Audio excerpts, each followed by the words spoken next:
எல்லாருக்கும் வணக்கம். நேத்து நம்முடைய நிதித்துறை அமைச்சர் மாண்புமிகு மரிய வில்சன் அவர்கள் ஒரு வெள்ளை அறிக்கையை வெளியிட்டிருக்கிறாரு.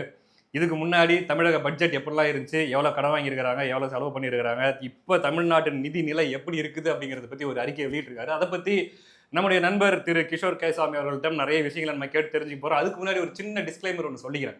என்ன அப்படின்னா, தாவேக நண்பர்கள் நிறைய பேர் இப்ப நாங்க கொடுத்த இந்த வாக்குறுதிகளை பத்தி மட்டும் நீங்க கேள்வி கேட்டுட்டு இருக்கிறீங்களே, எடப்பாடி பழனிசாமி என்னென்ன வாக்குறுதிகளை கொடுத்தாரு, வந்த உடனே 10,000 கொடுக்குறேன்னாரு, அதே மாதிரி ஃப்ரிட்ஜ் தரேன்னாரு, அதை பத்திலாம் நீங்க கேட்க மாட்டீங்களா? இந்த பட்ஜெட்டை வச்சு அதை மட்டும் பண்ண முடியுமான்னு நீங்க கேட்குறீங்க. நியாயமான கேள்வி, நான் இல்லைங்கல. ஆனா அதுக்கு நியாயமான பதிலை நான் சொல்றேன். இப்ப ஆட்சிக்கு வந்திருக்கிறது எடப்பாடி பழனிசாமி இல்ல, தாவேகா தான் ஆட்சிக்கு வந்திருக்குது. ஒருவேளை எடப்பாடி பழனிசாமி அவர்கள் ஆட்சிக்கு வந்திருந்தால், ஐயா எடப்பாடியாரு, இதான் தமிழ்நாடு பட்ஜெட்டுக்கு கண்டிஷன்ல இருக்குது, இதெல்லாம் நீங்க இப்ப தரேன்னு சொன்னீங்களே, ஏன் ஊரை ஏமாத்துறீங்கன்னு கேட்டிருப்போம். அவர் வரல, இல்ல நீங்க தானே வந்துக்கிறீங்க, அப்ப உங்ககிட்ட தானே கேட்க முடியும், அதானே நியாயம். ஆமா, சரி, இப்ப நம்ம இந்த வெள்ளை அறிக்கையை பத்தி வருவோம். வணக்கம். வணக்கம். ஓவராலா உங்களுடைய ஒப்பீனியன் என்ன இந்த வெள்ளை அறிக்கையை பத்தி? சரி, இந்த வெள்ளை அறிக்கையை நாங்கள் வெளியிடுவோம் அப்படின்ற அந்த வாக்குறுதியை கொடுத்தது வந்து திரு விஜய், முதலமைச்சர் திரு விஜய் அவர்கள். அன்றைக்கு தாவேக்காவுடைய தலைவராக இருந்து அவர் தான் வந்து வெள்ளை அறிக்கையை வெளியிடுவோம்னு. பட் அந்த வெள்ளை அறிக்கையை வெளியிடுவோம் அப்படின்னு சொல்லும் பொழுது அவர் ஒரு ஒரு ஷரத்தையும் அது கூட சேர்த்துக்கிட்டார். அது என்ன அவர் சொல்றாரு அப்படின்னாக்கா, திமுக அரசாங்கம், அதாவது இந்த 5 ஆண்டு கால திமுக ஆட்சி, இவர்கள் செய்திருக்கின்ற அட்டூழியங்கள், கொள்ளை, அராஜகம், இதை எல்லாத்தையும் வந்து வெளிப்படையாக மக்களிடம் போட்டு உடைக்கும் வண்ணம் அந்த வெள்ளை அறிக்கை இருக்கும். இன்னைக்கு நிதிநிலை எவ்வளவு மோசமாக இருக்குது அப்படின்றத நாம் வந்து அதற்கு காரணம் என்ன, நிதிநிலை மோசமாக இருக்குன்றது எல்லாருக்குமே தெரியும். தமிழ்நாட்டுக்கு நேரடியாக 10 லட்சம் கோடி கடன், 13.18, அது 13.18, இந்த கூடுதல் இதெல்லாம் சேர்த்து இன்டைரக்ட், அதாவது கடன்லாம் சேர்த்து உங்களுக்கு 13.18. பட் நேரடியான கடன் 10 லட்சம் கோடி அப்படின்றது எல்லாருக்குமே தெரியும். சரியா? அப்போது இது தெரியாத ஒரு விஷயத்தை இவங்க வந்து வெள்ளை அறிக்கையில் சொல்லலை, இல்லை சொல்ல போகிறோன்னு சொல்லலை. நாம் பார்த்தது என்ன? நாம் எதிர்பார்த்தது, இப்போ உதாரணத்திற்கு நாம் ஒரு விஜய் படத்தை எதிர்பார்க்குறோன்னு வைங்க, ஏதோ ஒரு பேரடி படத்தை கொண்டு வந்து விஜய் மாதிரியே ஒருத்தர் நடிக்க வச்சு, ஒரு டூப் நடிக்க வச்சு ஒரு படத்தை கொண்டு வந்து கொடுத்தாங்கன்னா எப்படி இருக்கும்? ஸோ நாம் எதிர்பார்த்தது என்ன? விஜய் படம் போல ஹிட் அடிக்கக்கூடிய ஒரு வெள்ளை அறிக்கை. இந்த வெள்ளை அறிக்கை என்ன சொல்லும்? ஒவ்வொரு துறையிலும் எப்படியெல்லாம் இவர்கள் கபலீகரம் செய்திருக்கிறார்கள் அப்படின்றத நமக்கு வந்து வெளிப்படுத்தும் வண்ணம் இருக்கணும் அப்படின்றது தான் நம்ம இந்த வெள்ளை அறிக்கையிலிருந்து நம்ம சொல்லக்கூடிய, எதிர்பார்க்கக்கூடிய விஷயம். சரியா? இப்போ உதாரணத்திற்கு கிட்டத்தட்ட 20,000 பேருந்துகள் இங்கே வந்து தமிழ்நாடு போக்குவரத்து துறையில் அரசாங்கம் வந்து 20,000 பேருந்துகள் இயக்குகின்றன. போக்குவரத்து துறை லாஸில் இருக்குது அப்படின்னு இந்த வெள்ளை அறிக்கையில் அமைச்சர் சொல்லியிருக்காரு. சரியா?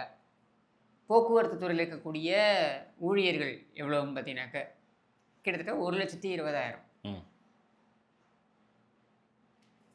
நீங்கள் அதுவே அப்படியே எடுத்தீங்கன்னா 25,000 பேருந்துகள் கர்நாடகத்தில் இயங்குகின்றன. அதில் ஊழியர்கள் எவ்வளோன்னா 84,000 பேர் தான். இது வந்து அந்த வெள்ளை அறிக்கையில் கொடுக்கப்பட்ட ஒரு தகவலா? இல்லை கர்நாடகத்தில் எடுத்தீங்கன்னாக்க அவங்களுடைய போக்குவரத்து துறையில் 25,000 பேருந்துகள் ஓடுது. இவங்களுடைய வெள்ளை அறிக்கையில் சொல்லக்கூடியது என்ன? 20,000 பேருந்துகள் ஓடுது. 20,000 பேருந்துகளுக்கு 1,20,000 பேர் ஊழியர்கள் என்றால் நீங்கள் யோசிச்சு பாருங்க. இங்கே 84,000 ஊழியர்கள் 25,000 பேருந்துகளுக்கு கர்நாடகாவில். சரியா? இப்போது 84,000 இங்கே இருக்குது, 1,20,000 இங்கே இருக்குது. கிட்டத்தட்ட 20,000 ஊழியர்கள்னு வச்சுப்போமே. பேருந்துகளுடைய அளவு ஒண்ணுதான் ரெண்டு ஸ்டேட்லயும், ஊழியர்களுடைய அளவு கூடுதல் கர்நாடகாவில். சரியா? பட் இருந்தாலும் இங்கே வந்து பார்த்தீங்கன்னா அந்த ஊழியர்களுடைய அளவு எவ்வளோ, எண்ணிக்கை எவ்வளோ இருக்குது அப்படின்னு பார்த்தீங்கன்னாக்கா கூடுதலாக இருக்குது. இதில் கிட்டத்தட்ட 2,000 to 3,000 ஓட்டுநர்கள் ஒவ்வொரு நாளும் சும்மாவே இருக்காங்க. இது வந்து ரொட்டேஷன் பேசிஸில். இன்றைக்கி ஒரு 3,000 ஓட்டுநர்கள் இதுவாக இருப்பாங்க, இன்னொரு நாள் 3,000 ஓட்டுநர்கள் வந்து சும்மா இருப்பாங்க அப்படின்னு சொல்லிட்டு. இல்லை, விடுமுறையை சேர்க்காமல், விடுமுறை எல்லாருக்குமே வழங்கப்படும், இந்த விடுமுறையை சேர்க்காம. சரி, அப்போ 3,000 பேருக்கு சும்மா சம்பளம் கொடுத்துக்கிட்டு இருக்கோம். ஒரே 3000 பேருக்கு இல்லைனாலும் 3000 பேருக்கு சராசரியாக எல்லா நாளும் நம்ம சம்பளம் கொடுத்துக்கிட்டு இருக்கோம். சரியா? இப்போ போக்குவரத்து துறையில என்ன சொல்றாரு? இந்த வெள்ளை அறிக்கை என்ன சொல்லுது? கிட்டத்தட்ட ரூ. 70 நமக்கு வந்து செலவு. ஆமா. நமக்கு வருவாய் எவ்வளோ இருக்கு? ரூ. 25 ம். அப்படின்னு சொல்லப்படுது. சரியா? அப்போ கிட்டத்தட்ட ரூ. 55 அதிகமா பே பண்ணிட்டு இருக்கோம். ஆமா. அதுல இது வருமா வராதா? கண்டிப்பா வரும்.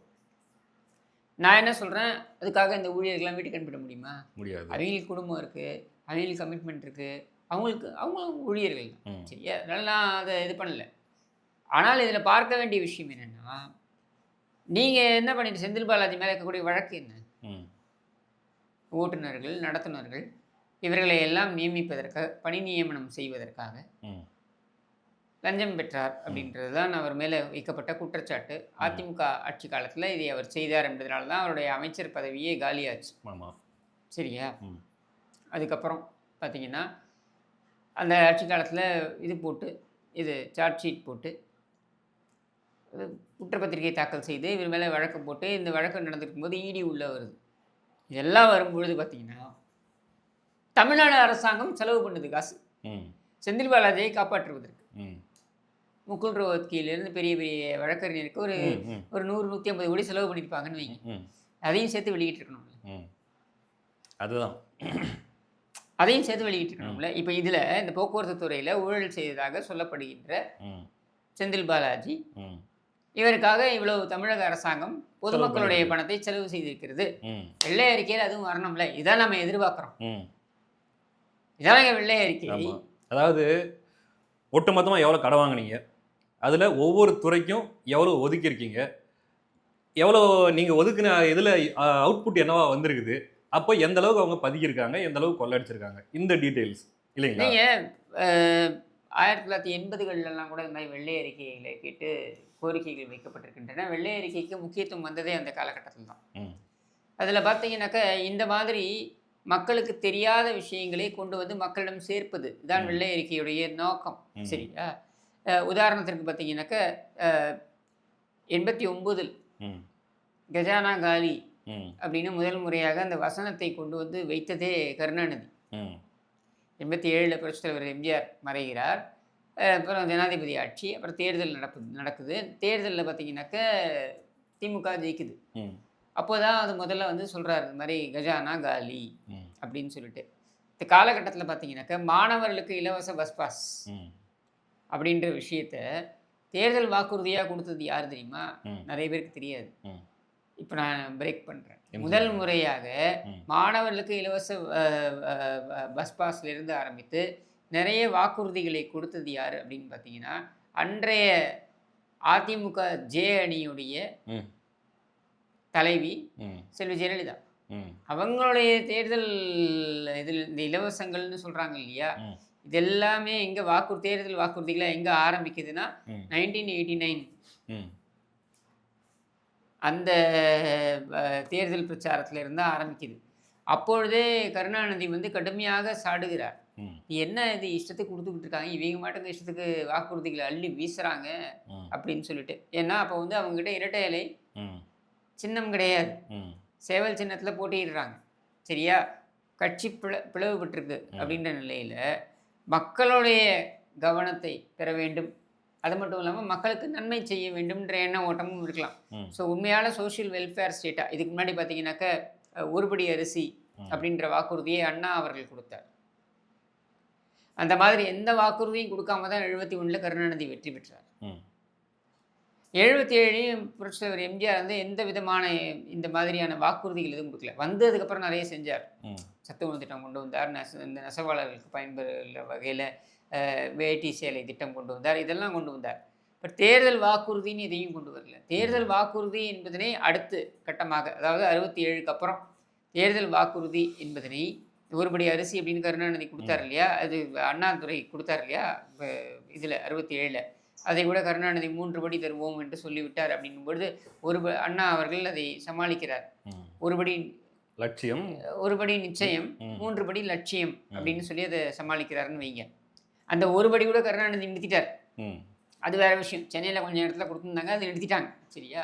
ஸோ தேர்தல் வாக்குறுதி அப்படின்றத இது மாதிரி இலவசங்கள் அப்படின்றத கொடுக்க ஆரம்பித்தது வந்து இந்த மேனிஃபெஸ்டோ தான். யார்? அதிமுக ஜே அணியுடைய மேனிஃபெஸ்டோவில் இருந்தால் ஆரம்பிக்குது. அதை வந்து அப்படியே இம்ப்ளிமெண்ட் பண்ணுறார் கருணாநிதி. அதை கிண்டல் செய்கிறார் பிரச்சாரத்தில். முதலமைச்சராக வந்ததுக்கப்புறம் அதை இம்ப்ளிமெண்ட் பண்ணி தான் கஜானா காலி நீ அப்புறம் எப்படி இம்ப்ளிமெண்ட் பண்ணுற? பஸ் பாஸ் எல்லாமே அவரும் அப்படியே அவர் தான் கொண்டு வராரு. மாணவர்களுக்கு இலவச பஸ் பாஸ் அப்படின்றதையும் அவர் கொண்டு வராரு. இதெல்லாம் நடைமுறைப்படுத்துகிறார். அதுக்கப்புறம் பார்த்தீங்கன்னா 91 தேர்தல். 91 தேர்தலில் இவங்க வாக்குறுதிகளும் கச்சத்தீவை மீட்போம் இது போன்ற வாக்குறுதிகள்லாம் இவங்க கொடுக்குறாங்க. இப்போ இப்படியே தேர்தல் வாக்குறுதிகள் ஒருத்தர் பின்னர் ஒருத்தர் வந்து இதை விட பெட்டராக நம்ம எப்படி கொடுக்கலாம், அதை விட பெட்டராக நம்ம எப்படி கொடுக்கலாம் அப்படின்னு போகிறாங்க. 96 வந்து வாக்குறுதிகள் கொடுக்க வேண்டிய அவசியமே கிடையாது. ஏன்னா லஞ்ச லாவண்யம் அப்படின்றத அடிப்படையாக வைத்து தான் தேர்தலே எதிர்கொள்ளப்பட்டது. அதனால் அதில் வாக்குறுதிகளுக்கு அவசியம் இல்லாமல் போயிடுச்சு. 2001 சில ஜெயலலிதா வந்ததுக்கப்புறம் பார்த்தீங்கன்னாக்க அவங்க மக்கள் நல திட்டங்கள் நிறைய விஷயங்களை கொண்டு வராங்க அப்படின்னும் பொழுது இதை எப்படி ஓவர் கம் பண்ணுறது அப்படின்னும் பொழுது தான் 2006 கருணாநிதி அடுத்த கட்டத்துக்கு போகிறார். அவர் தேர்தல் வாக்குறுதியாக கொடுக்குறாரு. ஏன்னா அவங்க செல்வி ஜெயலலிதா என்ன பண்ணுறாங்க, 91 96 ஒரு விஷயத்தை கொண்டு வராங்க. என்னென்னா முதல் முறையாக இந்த டிவி எல்லாம் வந்து நம்ம எல்லாரும் வந்து உட்கார்ந்து பக்கத்து வீட்டிலையோ யாரோ ஒரு பணக்கார வீட்லையோ வெளில இருந்து பார்த்துக்கிட்டு இருப்போம். ஆமாம். இப்படி வெளில இருந்து பார்க்கறது இருக்கக்கூடாது அப்படின்றதுக்காக என்ன பண்ணுறாங்கன்னா அவங்க ஒரு சிஸ்டம் கொண்டு வராங்க. ஒவ்வொரு பஞ்சாயத்துக்கும் ஒரு கலர் டிவி, ஒரு பஞ்சாயத்துக்கு ஒரு கலர் டிவின்னு கொண்டு வந்து அதை அமல்படுத்துகிறாங்க. அதில் ஊழல் நடந்தது அப்படின்னு அது மேலே குற்றச்சாட்டு வைக்கப்பட்டது இந்திரகுமாரின்னு நினைக்கிறேன். அவங்க தான் அதில் அந்த அமைச்சர், அவங்க பிற்காலத்தில் திமுக போயிட்டாங்க. அப்படி குற்றச்சாட்டு வைக்கப்பட்டது. அதனால் அந்த வழக்கில் அவங்க நிரபராதி என்று வந்துருச்சு. ஆனாலும் அது பெரிய இம்பாக்டை கிரியேட் பண்ணிச்சு அப்படின்றதை புரிந்து வைத்து கொண்டிருந்த கருணாநிதி வீட்டுக்கு வீடு டிவி 2006 என்ன பண்ணுறாருனாக்கா வீட்டுக்கு ஒரு கலர் டிவி. ஏன்னா 2001 2006 என்ன பண்ணுறாங்கன்னா நிறைய சட்டம் ஒழுங்காக இருக்கட்டும், இல்லை மக்களுக்கு கொடுக்க வேண்டிய விஷயங்களாக இருக்கட்டும், இது எல்லாமே முழுமையாக செஞ்சிடுறாங்க. அங்கே இருந்த 2001 2006 இருந்த ஒரே பிரச்சனை என்னென்னா, இப்போ விஷயத்துக்கு வரேன். 2001 2006 ஒரே பிரச்சனை என்னென்னா 2002 3 காலகட்டத்தில் எஸ்மா கொண்டு வந்தாங்க இல்லையா? நீங்கள் சொன்னீங்களே இந்த அப்போ இந்த மாதிரியான பிரச்சனைகள்லாம் இருக்கு இல்லையா? அரசு ஊழியர்கள் அவங்க கிட்ட ஒரு விஷயமா அவங்க கையில் எடுக்கிறாங்க. அவங்க என்ன சொல்ல வராங்கன்னா, நான் மாநிலத்துடைய மொத்த செலவினம், ஏன்னா தவிர்க்க முடியாத செலவினம் என்று நேற்று கூட பார்த்தீங்கன்னாக்கா வெள்ளை அறிக்கையில் சொல்கிறார். என்னன்னா கிட்டத்தட்ட 60% வந்து தவிர்க்க முடியாத செலவினம்னு சொல்கிறார். இந்த 60% என்னன்னா வட்டியை கூட விட்டுருங்க, சேலரி பென்ஷன், அரசு ஊழியர்களுக்கு சம்பளம், பென்ஷன், இது ரெண்டுத்தையும் சொல்கிறார். இப்போ இந்த சேலரி பென்ஷன் இருக்கு பாருங்க, இதுதான் கேள்வி கேட்குறாங்க செல்வி ஜெயலலிதா. நான் அரசு கட்டுமானங்கள், அரசு அலுவலகங்கள், இதோட கட்டுமானங்கள், அப்புறம் அரசு ஊழியர்களுக்கு சேலரி பென்ஷன், இதையெல்லாம் நான் வந்து தவிர்க்கவே முடியாது அப்படின் பொழுது இதில் சில சீரமைப்பை கொண்டு வரணும், சில சீர்திருத்தத்தை கொண்டு வரணும். உண்மையாக மாநிலம் அவர்களுக்கு பின்னால் நின்றிருக்க வேண்டும், நிற்கலை. மாறாக இதை எப்படி மடைமாற்றம் செய்தார்கள் என்றால், இவர் கட்டாய மத மாற்ற தடை சட்டத்தை கொண்டு வந்து விட்டார். ஆடு மாடுகள் பலி கொடுப்பது அப்படின்றத வந்து இவர் தடை செய்து விட்டார். ஸோ இவர் வந்து ஒரு லிட்டரலாக வந்து நீங்கள் வந்து மற்ற விஷயங்களுக்கு இதை மடைமாற்றம் செஞ்சு கொண்டு போயிட்டாங்க. சரியா? அதுக்குள்ளே அவங்க போயிருக்கவும் வேண்டாம், இருந்தாலும் அவங்க செஞ்சாங்கன்னு வைங்க. 2004 நாடாளுமன்ற தேர்தலில் அவங்க புரிஞ்சுக்கிறாங்க, சரிப்பா நாம் வந்து அரசு ஊழியர்களோட மல்லுக்கட்டி அவங்க டைமுக்கு வரணும், அவங்க வந்து அரசு ஊழியர்கள் தான் அதிகப்படியான செலவினங்களை இருக்குது, அவங்களுக்கு தான் ஒரு சிக்னிஃபிகண்ட் போர்ஷன் அவங்களுக்கு தான் போகுது, இதை எப்படி கட்டுப்படுத்துறது அப்படின்றத பற்றி நம்ம பேசவே வேண்டாம் அப்படின்ற முடிவுக்கு வராங்க. But then it's too late. 2006 அரசு ஊழியர்கள் சேர்ந்து தான் திமுகவை கொண்டு வருவதற்கு. ஸோ அந்த இடத்துல இருந்தால் டிஎம்கேக்கு கவர்மெண்ட் ஊழியர்களோட பேக்கப் வந்து அதிகமாக வருது. சரியா? இப்போ அங்கேருந்து அப்படியே நீங்கள் 2001 பார்த்தீங்கன்னா வெள்ளை அறிக்கை ஒன்று விட்டாங்க. ஆமாம், என்ன விட்டாங்க சிஎம்மா வந்த உடனே அப்படின்னு பார்த்தீங்கன்னா, ஏன்னா அந்த வெள்ளை அறிக்கையோட மகத்துவம் நீங்கள் தெரிந்து கொள்ள வேண்டும். புழுத்த அரிசி, இந்த ரேஷன் கடைகளில் புழுத்த அரிசியை போட்டு கொண்டிருக்கிறார் அப்படின்ற ஒரு விஷயத்தை வந்து கொண்டு வந்து காமிச்சாங்க. செக்ரட்டேரியட்லேயே கூட்டத்தை கூட்டி ப்ரெஸ்காரங்களாம் கூப்பிட்டு இந்த அரிசி டேபிள் மேலேயே கூட்டி இதை பாருங்க எப்படி புழுநடிக்குது பாருங்க. இப்படி புழுத்த அரிசியை கருணாநிதி கொடுத்து கொண்டிருந்தாருன்ட்டு. ரெண்டாவது விஷயம் என்ன சொன்னாங்கன்னா, அந்த கிருஷ்ணா நதி நீர் வந்து அதை கொண்டு வந்தது தெலுங்கு கங்கை திட்டம் அப்படின்னு சொல்லிட்டு கிருஷ்ணா நதி நீர் திட்டத்தை வந்து உண்மையாக வந்து அதற்கு வித்திட்டது யாருன்னா எம்ஜிஆர். வேறு எந்த முதலமைச்சரும் இந்தியாவில் செஞ்சது கிடையாது. என்ன அப்படின்னா, ஒரு நதியோடைய அந்த போக்கிலேயே இல்லாத ஒரு பகுதி சென்னை. கிருஷ்ணா நதி நீரை பொறுத்த வரைக்கும் கிருஷ்ணா நதிக்கும் சென்னைக்கும் சம்மந்தமே கிடையாது. அது எங்கேயா மகாராஷ்டிராவில் உதிக்குது, கர்நாடகா வழியாக வருது, ஆந்திராவுக்குள்ளே போகுது, அப்புறம் அந்த கடலுக்கு போகுதுன்னு வைங்க. அப்படின்னா இந்த கிருஷ்ணா நதி நீரை அங்கேருந்து சென்னைக்கு கொண்டு வருவதற்கு என்டிஆர், கர்நாடக முதலமைச்சர், அதுக்கப்புறம் மகாராஷ்டிரா முதலமைச்சர் 3 பேரையும் சம்மதிக்க வைத்து அவங்க என்ன பண்ணுறாங்கன்னா, அவங்களுக்குள்ள பங்கிட்டுப்பாங்கல்ல, நதி நீர் பங்கீடு இருக்கும்ல, அதுலேருந்து ப்ரப்போர்ஷனேட்டாக நாங்கள் எவ்வளோ விட்டு கொடுக்குறோம் அப்படின்னு ஒவ்வொரு மாநிலமும் விட்டு கொடுத்து அதை கொடுத்து சென்னைக்காக கொடுக்குறாங்க.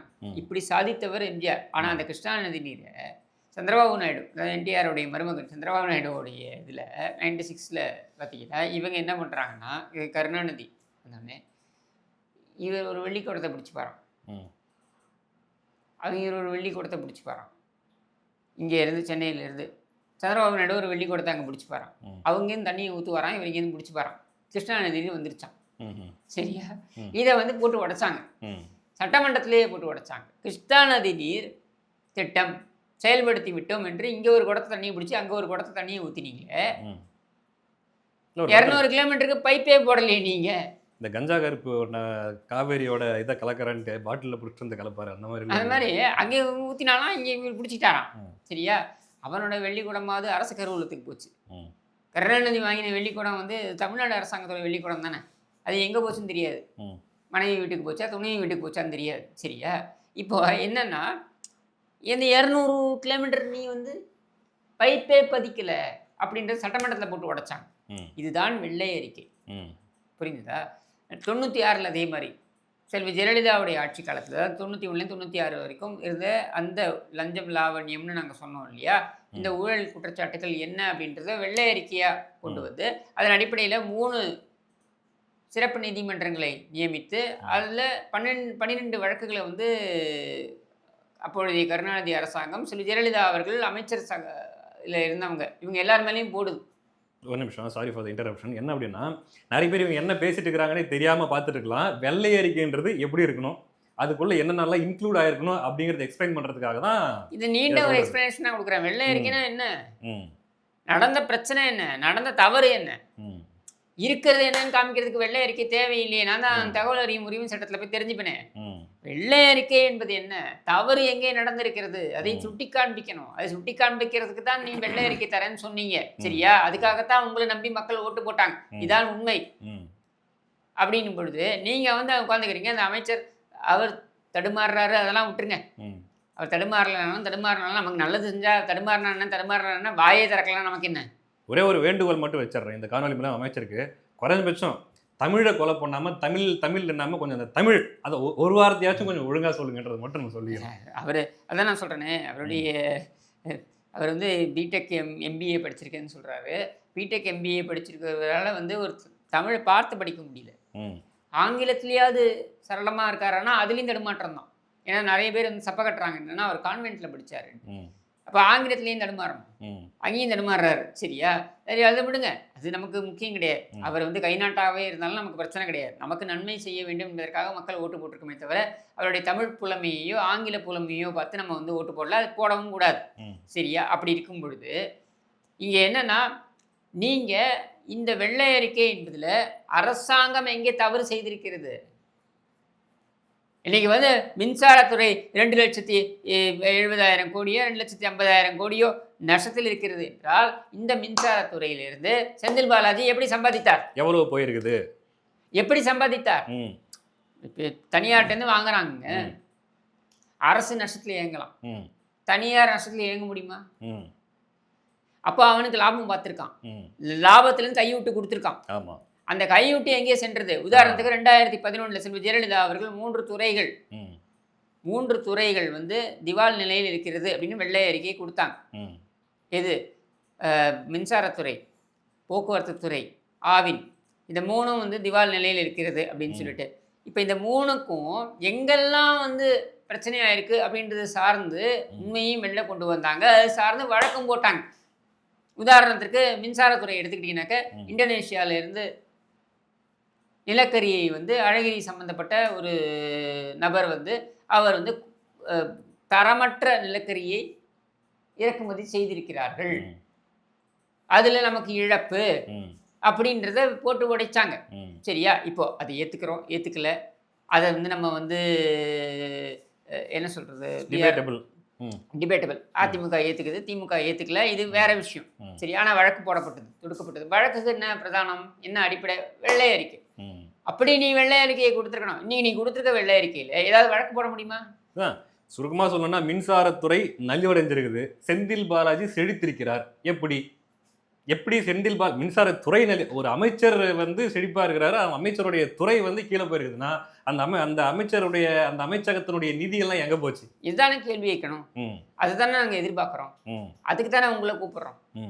நான் தகவல் அறியும் உரிமை சட்டத்தில் போய் தமிழ்நாடு பட்ஜெட்டுங்க, நிதிநிலை அறிக்கை, அதை எடுத்துட்டு இந்த வருஷத்தோட செலவையும் சேர்த்தீங்கன்னாக்கா உங்கள் வெள்ளை அறிக்கை வந்துடுது. இதையா நாங்கள் கேட்டோம்? நாங்கள் கேட்டது எங்கேயா ஊழல் பண்ணியிருக்கான், அதை வெள்ளை அறிக்கையில் கொண்டு வா. உண்மையாக சொல்கிறேன், இந்த 10 லட்சம் கோடி 5 லட்சம் கோடி கடன் எடுத்ததுங்க இந்த ஆட்சி பொறுப்பேற்கும் பொழுது அப்படின்னா, இன்னொரு 5 லட்சம் கோடி வாங்கியிருக்கிறது உண்மையாகவே மக்கள் நலனுக்காக கிடையாது, கொள்ளையடித்திருக்கிறான் என்பது ஊருக்கே தெரியுது. சரியா? எங்கே கொள்ளையடித்திருக்கிறான் என்பதுதான் கேள்வி. அந்த எங்கே கொள்ளையடித்திருக்கிறான் என்ற கேள்விக்கு விடை எங்கே வரும்? உன் வெள்ளை அறிக்கையிலேருந்து தான் வரணும். அப்போ நீ அதை பேசணும்ல, ஏன் பயப்படுறீங்க, ஏன் தயங்குறீங்க? சரி, இன்னொன்று, அதிகாரிகளை வச்சு எதுக்கு இங்கே ப்ரெஸ் மீட் நடத்துறீங்க? இல்லை, வெள்ளை அறிக்கை முதல்ல இப்போ இது வெள்ளை அறிக்கை அப்படின்றத விட இது ஒரு ஆர்டிஐயில் இருக்கக்கூடிய தகவல்கள் அப்படின்னு சொல்லலாம். இந்த இவங்க கொடுத்த வெள்ளை அறிக்கை. அப்போ போன ஆட்சியில் டிஆர்பி ராஜா இப்படி தூக்கி காட்டின வெள்ளை அறிக்கை, இவங்க காட்டின வெள்ளை அறிக்கை, வெள்ளை பேப்பரை காமிச்சாரு, இவர் வெள்ளை அறிக்கையை தூக்கி காமிச்சிருக்காரு. இவ்வளோதான் வித்தியாசம், வேற ஒன்றும் கிடையாது. சரியா? நாம கேட்கறது அது கிடையாது. இதில் என்னன்னா, இதுதானே முதல் முறைன்ட்டு பாரு, பார்த்து படிக்கிறதுக்கு முதல் முறை 2வது முறையெல்லாம் தேவையில்லை. நீங்கள் முதல்ல படிச்சிருக்கணும். எனக்கு என்ன பொறுத்தவரைக்கும் என்னென்னா, அவர் பார்த்து தடுமாறி படிக்கிறத பார்க்கும்பொழுது எனக்கு ஒன்று புரியுது, அவரே முதல் முறை இப்போ தான் பார்க்குறாரு. வெள்ளை அறிக்கையே அவர் இப்போ தான் பார்க்குறாரு. அவர் இப்போ தான் முதல் முறை பார்க்குறாரு. அவர் என்ன பண்ணியிருக்கணும், குறைந்தபட்சம் ரிஹர்ஸ் கோத்ரூ பண்ணிருக்கணும். ஒரு 2-3 முறை 4 முறை படிச்சிருக்கணும். படித்து வந்து அவர் வந்து அதை வந்து அங்கே பேசியிருந்தாங்கன்னா இவ்வளோ தடுமாறி இருக்க மாட்டார். இல்லை, முதல்ல அவர் படித்ததை பார்க்கும்போது அவர் படித்து எதையுமே உள்வாங்காமல் ஜஸ்ட் அந்த டைமில் பார்த்து படிக்கிறாருன்ற மாதிரி தான் தெரியும். அப்போ கொடுக்கப்பட்டிருக்கு. அப்போ கொடுக்கப்பட்டதை பார்த்து அவர் வந்து பேசுகிறாரு. ஏதோ என்னை கூட்டு குறை வச்சுட்டாங்க, நான் பேசணும்னு பேசுகிறேன். அப்படி தான் அது இருக்குது. அவர் நர்வஸ் எல்லாம் இல்லை, அவர் க்ளூலெஸ். கரெக்டு. டிஃப்ரென்ஸ் இருக்குது. நர்வஸாக இருக்கிறதுக்கும் க்ளூலெஸ்ஸாக இருக்கிறதுக்கும் டிஃப்ரென்ஸ் இருக்குது. அவருக்கே ஒன்றும் புரியல.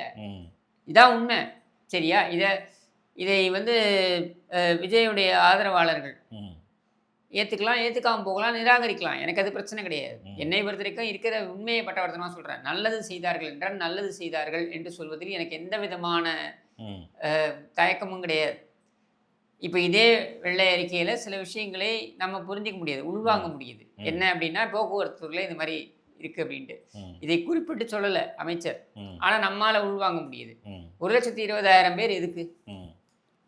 20,000 பஸ் இயக்கத்துக்கு 1,20,000 பேர் நீங்கள் போட்டிருக்கீங்கன்னா எதுக்கு? இதே 25,000 பேருக்கு வந்து 84,000 ஊழியர்களோடு நடக்குது இல்லை இன்னொரு மாநிலத்தில், இங்கே மட்டும் ஏன் நடக்க முடியல அப்படின்ற கேள்வி ஏன் வருதுன்னா, நம்ம போய் தேடுறோம். பாமர மக்களால் தேட முடியுமா? எத்தனை பேருக்கு நேரம் இருக்குது? எனக்கு வேலை இல்லை, நேரம் இருக்குது, பழப்பு இல்லை, அதனால் நான் வந்து இதெல்லாம் தேடுறேன். சரியா? ஏன்னா நான் உங்கள்கிட்ட பேசணும், உண்மைகளை கொண்டு வந்து உங்கள்கிட்ட வைக்கணுன்றது என் பழப்பு, அதனால நான் அதை தேடுறேன். பழப்பு இல்லைங்கிறத விட இதான் பழப்பு. அவங்களுக்கு அது இருக்கா? நம்ம தேடுவேன் பாமர மக்கள். அப்போ பாமர மக்களுக்கு எடுத்து சொல்ல வேண்டியது அமைச்சருடைய கடமை. அமைச்சர் அதை எடுத்து சொல்லணும். திமுக இங்கே தவறு செய்திருக்கிறது, இங்கே தவறு செய்திருக்கிறது அப்படின்னு எடுத்து சொல்றது என்னையா பிரச்சனை? சரி, அதிமுக அதுக்கு முன்னாடி தவறு செய்திருக்கிறது நீங்கள் நினைக்கிறீங்கன்னா அதையும் போட்டு உடைங்க. அதை விட்டுவிட்டு பக்கத்தில் ஒரு அதிகாரியை வச்சுக்கிறார். முதலானது அதிகாரிகள் எதுக்காக ப்ரெஸ் மீட் கொடுக்கணும்? அதிகாரிகள் யாருக்கு பதில் சொல்ல வேண்டும்? அரசாங்கத்துக்கு பதில் சொல்ல வேண்டும். சரியா? அதிகாரிகள் எதுக்கு பேசுகிறாங்க? மக்கள் பிரதிநிதியாக ஓட்டு போட்டிருக்கிறது உனக்கு, நீதான் ஏன் பேசணும்? அவங்க ஏன் பேசுகிறாங்க அதில் அந்த சித்திக்கின்ற அதிகாரி அவர் வந்து ஃபைனான்ஸ் செக்ரட்டரி எனக்கு நிதித்துறை செயலாளர் நினைக்கிறேன். அவர் பார்த்தீங்கன்னா இந்த கடந்த ஆட்சி குறை சொல்லலை, கடந்த ஆட்சியை குறை சொல்லவில்லை என்றால் முதலமைச்சருடைய நிலைப்பாட்டிலிருந்து நிதித்துறை செயலாளர் மாறுபடுகிறார். ஆமாம், பக்கத்திலேயே அமைச்சர் உட்கார்ந்துருக்காரு. இவர் என்ன சொல்லணும் மைக்க பிடிங்கி? இவர் சொல்ல மாட்டாருங்க குறை, இவர் அதிகாரி. எந்த ஆட்சி இருந்தாலும் இவர் அதிகாரி, அதனால இவர் குறை சொல்ல மாட்டார். சரியா? கடந்த ஆட்சியில் வேற ஒரு துறையில் இவர் இருந்த பொழுது இவர் மீதே குற்றச்சாட்டுகள் இருக்கு, அது நிலுவையில் இருக்கும் பொழுது அவரை குறை சொல்லுவார். சரியா? அப்போ அந்த ஆட்சி நல்லா இருந்ததுன்னு தான் அவர் சொல்லுவார். அதிகாரிகளை பொறுத்தவரைக்கும் எந்த ஆட்சியுமே ஒரு குறிப்பிட்ட அட்மினிஸ்ட்ரேஷன் அவங்க குறை சொல்ல மாட்டாங்க. ஆமாம். அப்போ அதிகாரிகளை வச்சு இப்படி பிரஸ் மீட் நடத்துவீங்க? நாங்கள் எதிர்பார்த்த வெள்ளை அறிக்கை என்ன? நாங்கள் எதிர்பார்த்தது இன்றைக்கு தமிழ்நாட்டுடைய நிலைமை என்பது நிதிநிலை பத்தாலே எங்களுக்கு தெரியும். சரியா? நாங்கள் எதிர்பார்த்தது என்ன? நீங்கள் எங்கே தவறு நடந்தது என்பதனை சுட்டி காண்பிப்பீர்கள் என்பதுதான் நாங்கள் எதிர்பார்த்தது. அதில் எங்களை ஏமாற்றி விட்டீர்கள். சரி ப்ரோ, இது வந்து வெள்ளை அறிக்கைன்னு பார்த்தினா ஒரு விஷயம். அதாவது இவர்கள் கொடுத்த வெள்ளை அறிக்கை எப்படிப்பட்ட வெள்ளை அறிக்கை, அது எப்படி இருந்திருக்கணும் அப்படிங்கிறத பற்றி இது ஒரு விஷயம். ரெண்டாவது இன்னொரு பார்வை, இப்படி ஒரு வெள்ளை அறிக்கையை அவங்க கொடுத்துருக்காங்க. இதுக்கு முன்னாடி பார்த்தீங்கன்னா தேர்தல் என்ன சொல்கிறது வாக்குறுதிகள் அப்படின்னு ஒன்று கொடுத்தாங்க இல்லைங்களா? திமுக ஒரு பக்கம், அதிமுக ஒரு பக்கம் கொடுக்கும்போது ரெண்டையும் ஓவர்டேக் பண்ணி போகிற மாதிரி இவங்க ஒரு வாக்குறுதிகளை கொடுத்தாங்க. மாதம் 2500, 6 கேஸ் சிலிண்டரு அப்படின்ட்டு எக்கச்சக்கமாக, வேலை இல்லாதவர்களுக்கு இப்படி, படித்தவங்களுக்கு இப்படி இப்படின்ட்டு எக்கச்சக்கமாக கொடுத்துறாங்க. இப்போது உட்காந்துட்டு யோசிச்சுட்டு இருக்கிறாங்க. ஏற்கனவே போன ஆட்சியில் செயல்படுத்தப்பட்ட திட்டங்களையே கண்டினியூ பண்ணுறதுக்கு தடுமாறிட்டு இருக்கிறப்போ இஷ்டத்துக்கு அள்ளி விட்டுட்டாங்க. இப்போ என்ன பண்ணுறது கேள்வி கேட்பாங்க மக்கள். அப்போ என்ன பண்ணுறாருன்னா வடிவேல் மாதிரி பாக்கெட்டுக்குள்ள கையை விட்டு துணியை எடுத்து காட்டி ஒன்றும் இல்லை அப்படின்றதுக்காக வேண்டி இப்படி ஒரு வெள்ளை அறிக்கை விட்டுருக்காங்களோ அப்படிங்கிற சந்தேகம் சொல்கிறாரு. பதில் கான்ஃபிடென்ட்டாக இருங்க, ஏன்னா முதலமைச்சர் கான்ஃபிடென்ட்டாக இருங்கன்னு சொல்லியிருக்காரு. அதனால கான்ஃபிடென்ட்டாக இருங்கன்ற. சரியா? மந்திரத்தில் மாங்காய் காய்க்கும் என்று சொல்கிறார். சரியா? இப்படி தான் எடுத்துக்கணும். நம்ம எங்கிருந்துச்சு உங்கள் வெள்ளை அறிக்கையில் திமுக எங்கே தவறு செய்திருக்கிறது என்பதையும் சொல்லலை. உங்கள் வெள்ளை அறிக்கையில் இதை எப்படி நிவர்த்தி செய்ய போகிறீர்கள் அப்படின்றதையும் நீங்கள் சொல்லலை. சொல்லியிருக்காங்க. என்ன தெரியுமா? அதாவது இதை எப்படி சரி பண்ண முடியும் அப்படின்னா, கசிவுகளை கட் பண்ணால் சரி பண்ணிடலாம். அதாவது ஒரு கதையை சொன்னார். 4 ஓட்டை இருக்கிறது, அந்த 4 ஓட்டையை அடைத்து விட்டால் எல்லாம் சரியாகிவிடும் அப்படின்னு சொல்லிட்டு. எந்த ஓட்டை? அதான் ஊழல் மூலமாக வெளியேறுகிறது இல்லை காசு. இப்போ இத்தனை நாள் எவ்வளவு வெளியேறியது? அப்ப 4 ஓட்டையில் வெளியேறியது எவ்வளவு? அதை சொல்லிருக்கணும்ல. நீ சொல்லணும். 4 ஓட்டைகள் எங்கே? அந்த ஓட்டையில் பயன்பெற்றவர்கள் யார்? போன ஆட்சியில் அந்த 4 ஓட்டை ஸ்டாலினா, உதவாநிதியா, செந்தில் பாலாஜியா, பேட்டரவுடி சேகர் பாபுவா, ஏவா வேலுவா, மாசுசாரா, கக்கூஸ் சுரண்டி KN நேருவா, யாரு சொல்லணும்ல? நீ அதையே சொல்லாம அவர்களை பாதுகாப்பது போல தானே நீங்க பேசுறீங்க. உங்க அதிகாரி ஒருபடி மேல போறார். இதுக்கும் பார்த்தீங்கன்னா எந்த அதிகாரி நீங்கள் யோசிச்சு பாருங்களேன். செல்வி ஜெயலலிதா ஆட்சி காலத்திலையோ, கருணாநிதி ஆட்சி காலத்திலையோ, ஏன் ஸ்டாலின் ஆட்சி காலத்திலையோ, எடப்பாடி பழனிசாமி ஆட்சி காலத்திலையோ, கடந்த ஆட்சி ஒன்றும் தப்புலாம் இல்லைங்க அப்படின்னு ஒரு அதிகாரி வந்து ஸ்டேஜில் சொல்லிட்டு எஸ்கேப் ஆக முடியுமா? அப்போ ஆட்சி அதிகாரம் உன் கையில் இல்லைன்றது இதில் நிரூபணம் ஆகுதா? ஒரு அதிகாரி தைரியமாக சொல்லிட்டு போகிறார். கூட்டணி கட்சிகள் அப்படின்னு சொல்லக்கூடிய அவர்கள் தான் வந்து நாங்கள் கூட்டணியில் எல்லாம் இல்லை, நாங்கள் வந்து ஆதரவு மட்டும்தான் கொடுக்குறோம், இந்த அரசாங்கம் கீழே விழக்கூடாது என்பதனால் ஆதரவு தருகிறோம் என்று சொல்லிக்கொண்டு போகிறார்கள் அப்படின்றத கூட என்னால் புரிஞ்சிக்க முடியுது. அரசியல் காரணங்களுக்காக வச்சுக்கலாம். அதிகாரிகளும் இப்படி தானே பேசிட்டு போகிறாங்க. நீ என்னன்னாலும் பேசு, நான் ஏற்றுக்க வேண்டிய அவசியம் கிடையாது. அமைச்சரை பக்கத்தில் வச்சுக்கிட்டே சொல்கிறாருங்க. அமைச்சரை பக்கத்தில் வச்சுக்கிட்டு தீய சக்தி திமுகவை நியாயப்படுத்துகிறார் சித்திக். சரியா? அவர் தான் அதிகாரி, ஃபைனான்ஸ் செக்ரட்டரி. என்ன நீங்கள் இதே செல்வி ஜெயலலிதா கவர்மெண்ட்டாக இருந்தால் அடுத்த 10 நிமிஷத்தில் இந்த ஆளுடைய ஆட்சி இந்த ஆளுடைய பதவி போயிருக்கும். கருணாநிதி ஆட்சியாக இருந்தாலும் அதே நடந்திருக்கும். சொல்ல முடியுமா?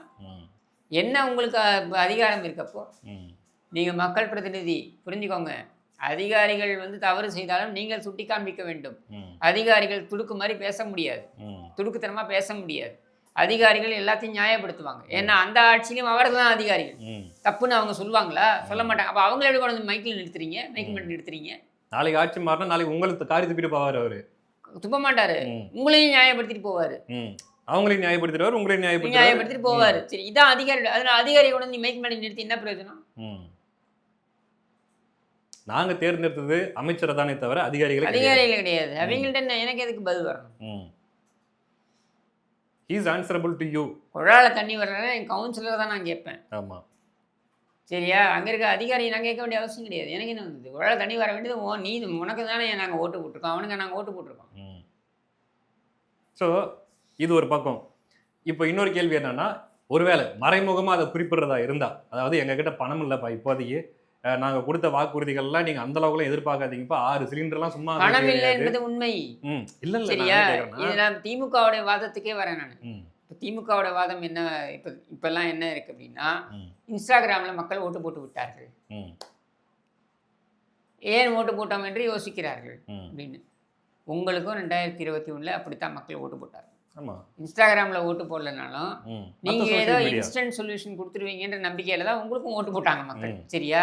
நீங்கள் 5 ஆண்டுகளாக அவர்களை ஏமாற்றினீர்கள்.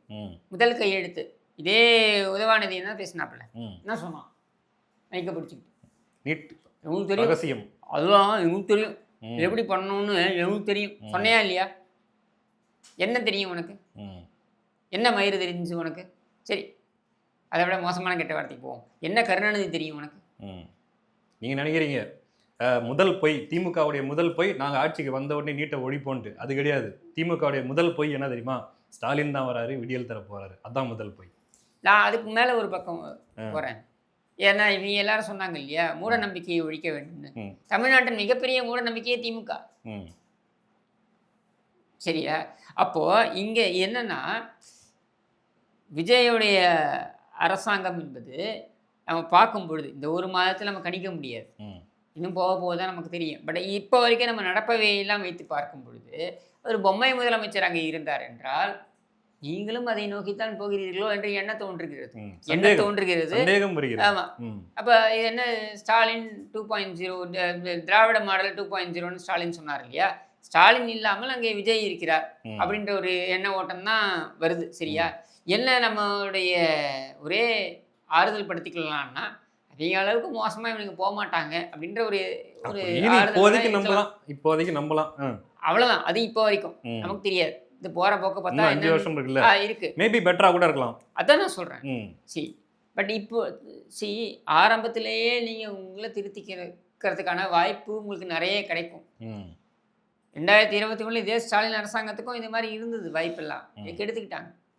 இல்லை, நான் இன்னொரு விஷயம் நான் கேட்குறேன். ஒருவேளை உங்களுடைய இன்டைரக்டாக நீங்கள் சொல்ல வர விஷயம் என்னன்னா, இங்கே பாருங்கப்பா பட்ஜெட் இல்லை, அதனால இவ்வளோ வாக்குறுதிகள்லாம் கொஞ்சம் கஷ்டம், கொஞ்சம் பார்த்து அட்ஜஸ்ட் பண்ணிக்கங்கன்னு நீங்கள் சொல்ல வரலாம் இன்டைரக்டாக. ஆனால் தேர்தலுக்கு முன்னாடி இப்போ தாவேக நண்பர்கள்லாம் சில பேர் பார்க்கும்போது அப்படியே நெஞ்சு பிடிச்சிக்கிறாங்க, ஐயோயோ ஒன்றுமே இல்லையா, சுத்தமாக வாரி தொடச்சிட்டு போயிட்டாங்களா, இவ்வளோ கடன் வச்சுட்டு போயிட்டாங்களான்ட்டு.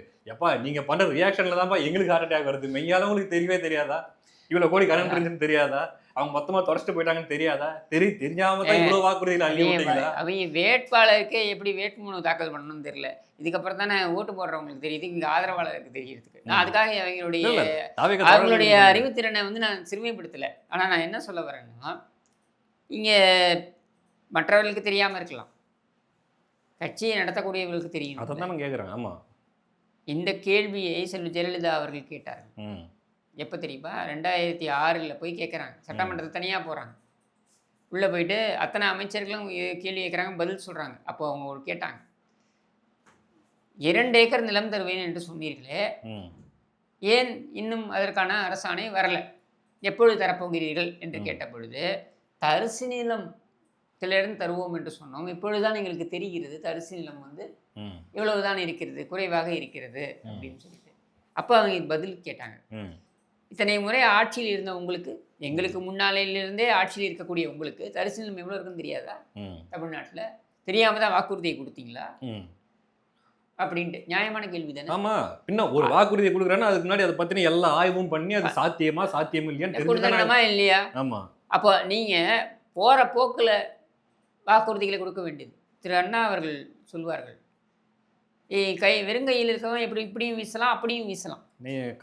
கையில் ஒரு கரண்டியில் எண்ணெயும் வைத்திருப்பவன் இப்படி அப்படி வீச முடியுமா? முடியாது. அதுபோல தான் நீங்கள் ஆட்சி அதிகாரம் குறித்த புரிதலே இல்லை, இஷ்டமேனிக்கு நீங்கள் வாக்குறுதிகளை கொடுத்துட்டீங்க. இப்போ இந்த வாக்குறுதிகளை எப்படி நிறைவேற்ற போகிறீங்க? இதே பிரச்சனையே 2021 திமுகவும் எதிர்கொண்டது. ஏன்னா ஜமக்காலத்தை ஒன்று விரிச்சுக்கிட்டார், ஊரா போய் உட்காந்து லேகியம் வைக்கிறவங்க மாதிரி ஸ்டாலின், ஜமக்காலத்தை ஒன்று விரிச்சுக்கிட்டு செய்தி கொடுக்கப்படும்.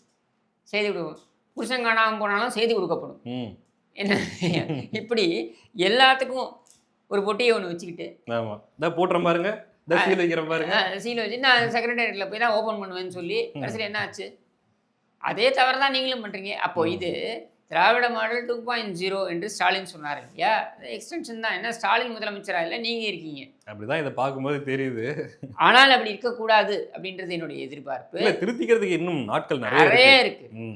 இது ஆரம்பம் தானே, இப்பதானே ஒரு மாசம் தானே இருக்கு. இதுக்குள்ள நம்ம ஒரு முடிவுக்கு வர முடியாது. சந்தேகங்கள் வருகின்றன, அப்ப நீங்கள் திருத்திக் கொள்ளுங்கள் அப்படின்றத ஒரு ஒரு வேண்டுகோளாக, கோரிக்கையாக இதெல்லாம் வைக்கலாம்ல. இதெல்லாம் வச்சு நம்ம திட்ட மாட்டாங்கல்ல. நம்முடைய தமிழ்நாட்டுக்காக, நம்ம எச்சரிக்கையாக நம்ம சொல்ல முடியாது, கோரிக்கையாக, வேண்டுகோளாக வைக்கிறோம் அப்படின்னு சொல்லலாம். இன்னொன்று விஜய் அவர்கள் பார்த்தீங்கன்னா, சாரி கோச்சிக்குவாங்க, அது வேற, மாண்புமிகு முதல்வர் விஜய் அவர்கள் பார்த்தீங்கன்னா அந்த வாக்குறுதிகளை கொடுக்கும்போது சாத்தியமில்லாதவற்றை இந்த விஜய் சொல்ல மாட்டான், சாத்தியப்படுத்த எதெல்லாம் சாத்தியம் இருக்குது அதை மட்டும்தான் வாக்குறுதியை கொடுப்பான்னு நீங்க சொன்னீங்க இல்லையா? சொல்லிட்டு இப்போ பாக்கெட்ல கையை விட்டு துணி எடுத்து காட்டுறது அது நியாயம் இல்லை. பட் ஓகே, டைம் இருக்குது. நீங்க இன்னும் திருத்திக் கொள்வதற்கான Vijay is a fast learner நமக்கு தெரிஞ்ச வரைக்கும். அப்படின்னும் போது பார்ப்போம் அடுத்தடுத்த காலங்கள் என்ன நடக்குதுன்ட்டு. இவ்வளவு நேரம் பொறுமையாக வெள்ளை அறிக்கைனா எப்படி இருக்கணும், இவங்க கொடுத்த வெள்ளை அறிக்கைகளை என்னென்ன குறைகள் இருக்குது, இன்னும் எப்படி எப்படிலாம் பெட்டரா இவங்க பண்ணலாம் அப்படின்ற முழுமையான விளக்கத்தை கொடுத்ததற்காக நன்றி.